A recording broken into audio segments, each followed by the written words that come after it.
वाहेगुरु सतनाम। मैं सुरजीत कौर आपको कहानी सुनाने जा रही हूँ।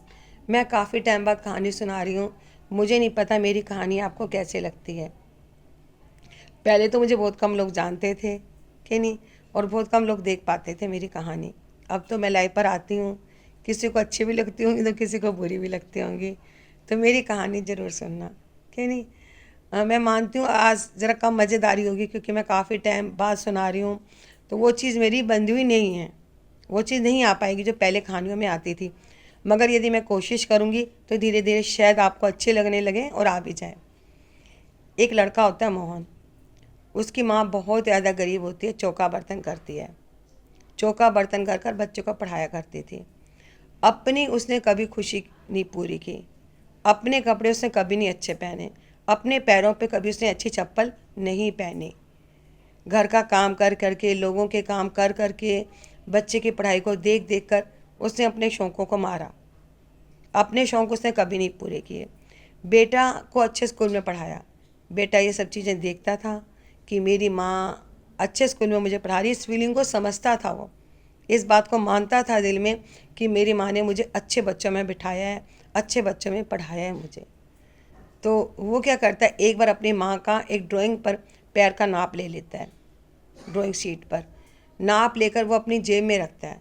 कहता है ये मेरी माँ की निशानी है, ये मेरी माँ की बरकत है, ये मेरी माँ के पैर हैं। उन्हें बहुत आदर सम्मान से रखा करता था। वह धीरे धीरे बड़ा हो जाता है और अपनी माँ के जहाँ कहीं बाहर भी जाता था तो उसे माँ यदि कहीं बार नहीं मिल पाती थी, कहीं बाहर भी सर्विस पढ़ने के लिए गया, तो अपनी माँ के पैरों को उसने जेब में रखा और उन्हें रोज़ चरण स्पर्श करा। उन्हें लेकर, उन्हें पैर को रोज़ को छुआ, उन्हें देखकर उनका सदका करा उसने लेकर कि मेरी माँ के पैर हैं, मेरी इस माँ ने बहुत मेहनत करी है। वो अपनी माँ का बहुत इज्जत मान सम्मान किया करता था। कुछ समय बाद वह लड़का बहुत बड़ा इंजीनियर बन जाता है और वह लौट कर अपने शहर में आता है। तो लौट कर उसने कई बार जब नौकरी लगने के बाद उसने अपनी माँ को बुलाया भी कि तुम मेरे पास आओ, मेरे पास रहो, मगर माँ नहीं आती थी। माँ को अपना ही घर, अपना ही जहाँ वो रहती थी वो ही उसे प्यारा लगता था। खैर वो अपनी माँ के लिए गांव में आते जहाँ पर वो रहते थे, तो एक दुकान से चप्पल लेता है। तो दुकानदार कहता है कि तुम्हें चप्पल अच्छी भी चाहिए और तुम चाहते हो कि टिकाऊ भी हों, तो अपनी माँ को संग लेकर आते, जो पसंद कर लेती माँ पैर के चप्पल तो कह पहन कर। तो कहता है नहीं, मेरी माँ का नाप चप्पल का ये रखा। अगर ड्राइंग शीट निकालता है, निकालने के बाद दुकानदार उसे चप्पल दे देता है। चप्पल वो कहता है कि बहुत खुश होता है, बहुत खुश होता है।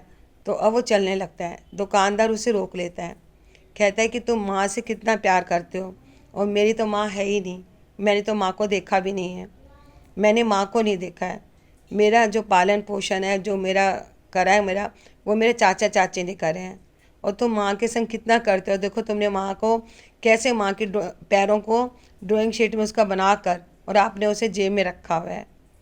तो वो बहुत ज़्यादा, उसकी आंखों में आंसू आ जाते हैं कि मैंने तो माँ को देखा नहीं है, माँ कैसी होती है मुझे तो ये भी नहीं पता है। तो वो कहता है कि तुम ना ये ड्राइंग शीट मुझे दे दो जिसमें तुम्हारी माँ के पैर हैं।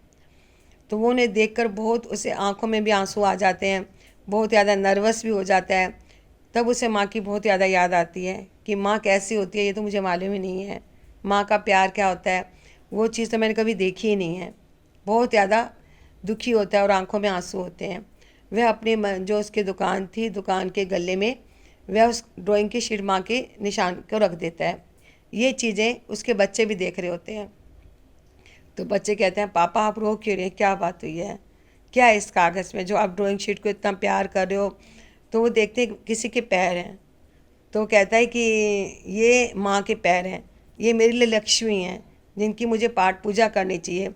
बहुत ज़्यादा भावुक हो जाता है और वह माँ की, जो बच्चे ने ड्राइंग शीट दी थी, जो माँ के निशान कागज़ दिया था जिसमें माँ के पैर थे, वह अपने गले में रख लेता है और बहुत ज़्यादा खुश होता है।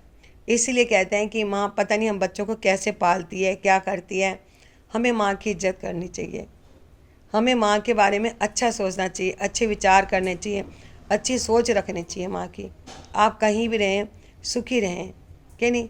माँ तो ये चाहती है बच्चे कहीं भी रहें, किधर भी रहें, सुखी रहें। माँ के दर्द को हमेशा समझना चाहिए, माँ की फीलिंग को हमेशा समझना चाहिए कि माँ चीज़ क्या है, माँ ने हमारे लिए कितना सेक्रीफाइस किया है। माँ ने कभी भी आंखों में बच्चे के आंसू नहीं आने दिए। माँ चुपचाप बैठकर अपने आप रोती रही, पता नहीं कैसे गुजारा करती रही। उसने अपने अरमानों को कितना मारा। हमें इस फीलिंग को समझना चाहिए और माँ का आदर करना चाहिए। मेरी कहानी आपको कैसे लगी मुझे बताएं ज़रूर, मुझे बहुत अच्छा लगेगा।